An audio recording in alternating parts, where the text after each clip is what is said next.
Okay, now we move to the next speaker. I'd like to introduce Jeffrey Lejeune. It's my great colleague. He's a food safety officer. Everybody know, I believe. He got his PhD at the veterinary medicine in Washington State University in Pullman, Washington. Because he is the same alumni, I got my PhD at Washington State University. So I'm very glad to introduce you as the next speaker about the practical approaches. Thank you, and then all yours. Thank you very much, Dr. Park, for that introduction. Thank you for inviting me, and thank you all for sticking it out and hanging out here. I recognize we're on a little bit of a time crunch, so I'll try to keep my comments brief, but make sure I explain what I came for. Brief, I'll give you a little bit of historical background, kind of a justification for what we're looking at here. So it was in 1928 that Fleming discovered penicillin. And it was quite still a few years later after that before it became widespread use, okay? First use was actually not in a child, but in a woman to treat a septicemia, I believe, some 14 years after that. If you go further, 1945, it was 17 years after his discovery that Fleming received the Nobel Prize for that work. And during his Nobel Prize acceptance, he made this comment, okay? He said it's not difficult to make microbes resistant to penicillin in the lab if you expose them to conditions that are not sufficient to kill them. So this is 78 years ago. This was a long time ago. This was even before Dr. Park was born, that this information was made available, okay? So we knew something was coming, right?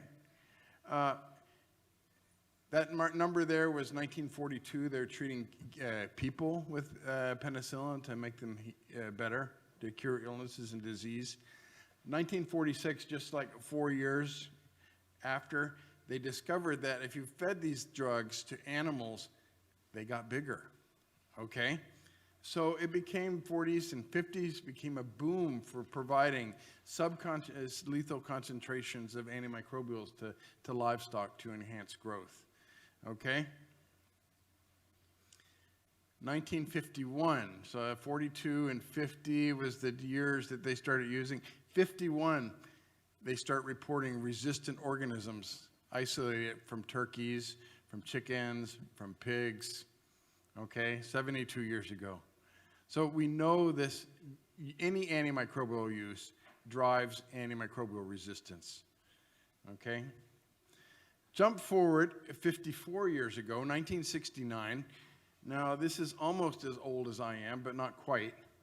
The UK had a report that came out, the SWAN report. It was kind of a seminal report in antimicrobial resistance. And they came to two conclusions. One, well, they came to many conclusions, but I draw two conclusions here to point out to them. One was, look, feeding antimicrobials to animals, okay, results in selection and can pose a hazard to human health, okay, 54 years ago. The other thing they say, antibiotics that are going to be used should have little impact. So you should assess what the size of the impact of the antimicrobial use is to determine whether they should be available for human use, for animal use or not. Okay? 54 years ago. We continue to feed subtherapeutic use doses of antimicrobials to animals. And finally, 2021, you've heard this before, you've seen this, right? A hallmark modern conclusion. Two conclusions here are principles. One is just the definition of growth promotion, which from this Codex document, very similar to what we see in AWOA's documentation. FAO has a definition as well, it's quite similar. And it might even be in the MIA, I'm not sure, as a definition. Two principles, use of medically important antimicrobials is not a prudent practice, okay? And that should not be done. Does this look at all familiar? Kind of looks like these two conclusions they drew 54 years ago. I'm not trying to knock the Codex process. I'm glad we got it updated.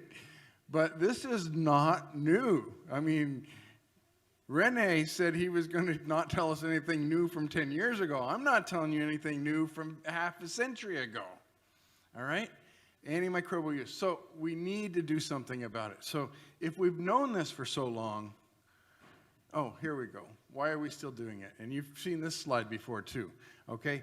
How much of antimicrobial is used in different countries, reported to the WOA through their self-reporting date, and how many of those countries has it legally versus a lack of legal use, okay? Now, Nahoko, can you cover your ears for a second?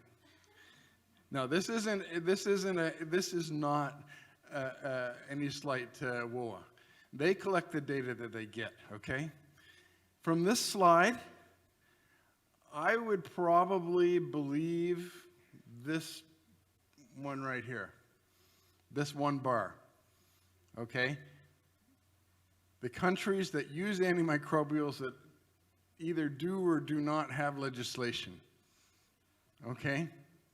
Over here, sure, you have legislation. I've been in many countries that have legislation, and they're pumping the antimicrobials into the feed to make the animals grow. So we don't really know. We're hoping this trend is changing, and we're hoping they're reporting fairly, and that's what we want. But we got to be, the issue is it's still happening, okay? And so this is what we need to address. Why are they still doing it? Well, maybe before we get there, what is the consequences? Now, we heard the other day, someone talked about the host specificity of bacteria, but people get sick from food contaminated with antimicrobial resistant organisms. That comes from animals. And this is part from a paper. Alejandro was a co-author on this paper. Oops, I didn't mean to do that. So here they were tracking a specific extended beta-lactamase resistant clones of a bacteria and kind of attribute them to source attribution based on their on PCR sequences and whatnot. Sorry about that. What I just want to point out here, so we have a lot coming from the community, so person-to-person transmission is important. But if you look down here, seafood, bovine meat, turkey meat, cattle, pork, some people eat horses, chickens, chicken meat. So we do know that there is this transmission. There have been outbreaks of antimicrobial resistant bacteria caused by food. If we look here, another a graphic from that same picture, here we have kind of the prevalence of these ESBLs in these different populations, which is variable. But what's key, if you look here, this is like the percentage of the population that is exposed to a specific source, okay? And if I'm getting this wrong, Alejandro will clear it up afterwards. The idea is that raw vegetables, a lot of the population is exposed to raw vegetables. And raw vegetables are fertilized with raw manure a lot.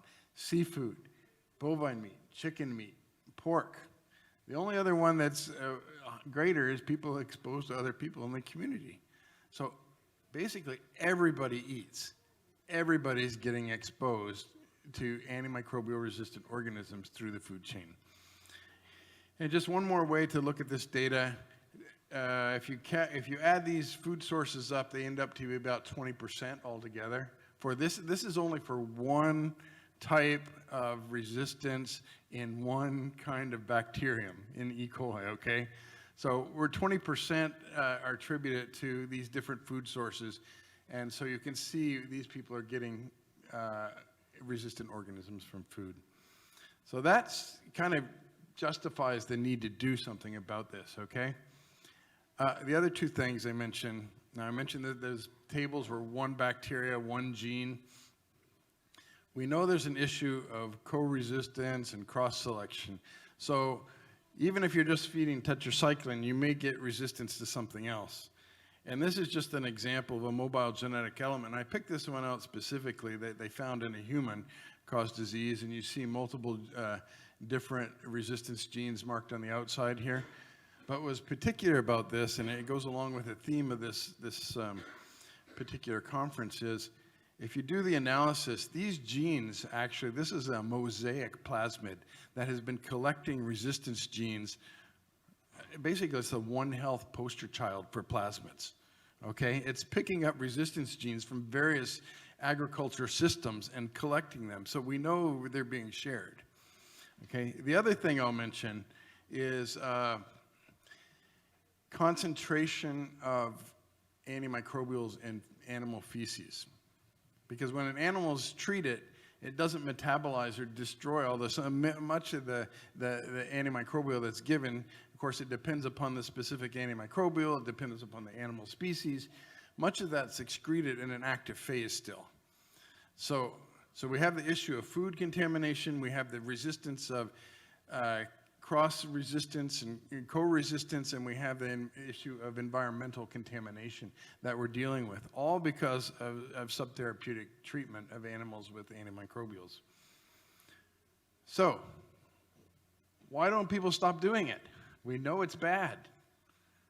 Well, if you take away the AGPs under poor management conditions, you're going to increase your feed costs because feeding these drugs actually increases feed conversion. You have the potential for increasing mortality because you've got disease transmission, and you could have lot variability, say in chickens, where you've got some big ones and some small ones that results in contamination and slaughter and problems. But you don't have the antibiotic cost. I mean, and this is what they look at. And if you look at the numbers, and I pulled out some references here, how much loss per animal, and these are recent numbers, is it cost if they remove antimicrobial growth promotion? And you see for pigs, it's a little bit more, depending upon the situation, in between $4.50 to about $1 per pig. Chickens, it's a much lower level, like from a penny to a quarter per animal, okay? So the producers are going to lose money. However, what we don't take into consideration in this is that there's other individual and societal benefits. Okay, so the producer loses $5 a pig, but the public health agency doesn't have to pay for those 5 million, well, actually, not all the antimicrobial resistant infections are from food, and we don't know exactly how many of them are. Maybe we say 20%, but we don't have to pay for those extended hospital stays because the organism is resistant. We don't have to pay for the increased mortality. So there's a balance here that we need to take into consideration at the societal level for the benefit for the producer versus the benefit to the society. So this continues to be done. Now, I know we're running behind, but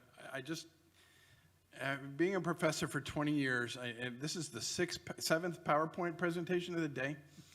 We just have a little musical interlude here, okay? Can I have someone come up here and volunteer to sing "O Canada"? No volunteers. Joe. No, hey, let's look here. Why did no one volunteer? Right? Maybe you weren't aware that I was going to ask you that. You were unprepared. You had no idea. You didn't come and have any intention to know that I was going to do this. Maybe this is it. I mean, even if you weren't aware of it, you're not motivated to come up here and sing, right? Would it be more motivating to tell me that you had to pay me $100 more to come up here and sing? I would get fewer volunteers, right? I know you Koreans like karaoke, right? But I don't know what your skill level is. I know you don't want me to sing up here, okay? Because I don't have the skill to do that, right? And then let's see. Do you even know the words? Not in French, maybe just in English. We've got bilingual anthem there, right? And then the other thing is, this is a beautiful venue here, but maybe it's not the appropriate place. You know, we don't have any backup music, we don't have the lights, you know, we don't have the Canadian flag waving and all that kind of stuff. So maybe the environment wasn't conducive to you participating in this little exercise here, okay? Again, the acoustics of the room, who knows?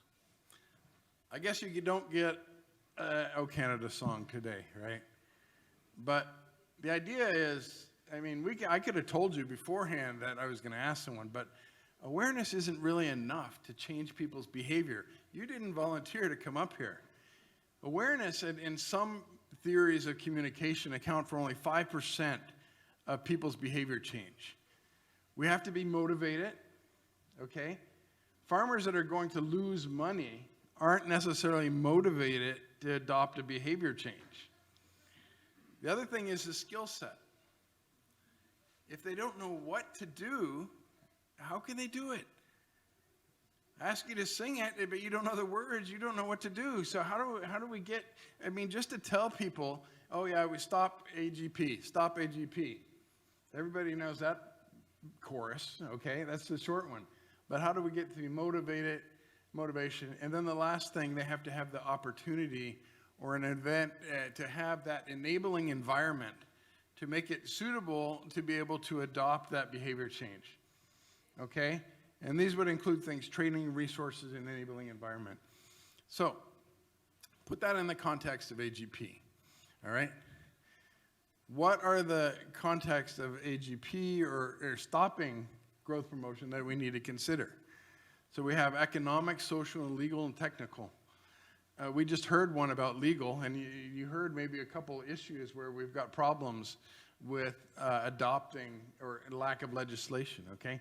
So let's just look at these a little economically. I mentioned the cost difference. So FAO's got some publications were coming out on the economic cost of foodborne AMR. Legally, Carmen's got work. We have some previous work done about how to review AMR relevant legislation. The social aspects, we've done a lot of knowledge, attitude, and practices surveys in different countries around the world, trying to understand why people are using antimicrobials the way they are.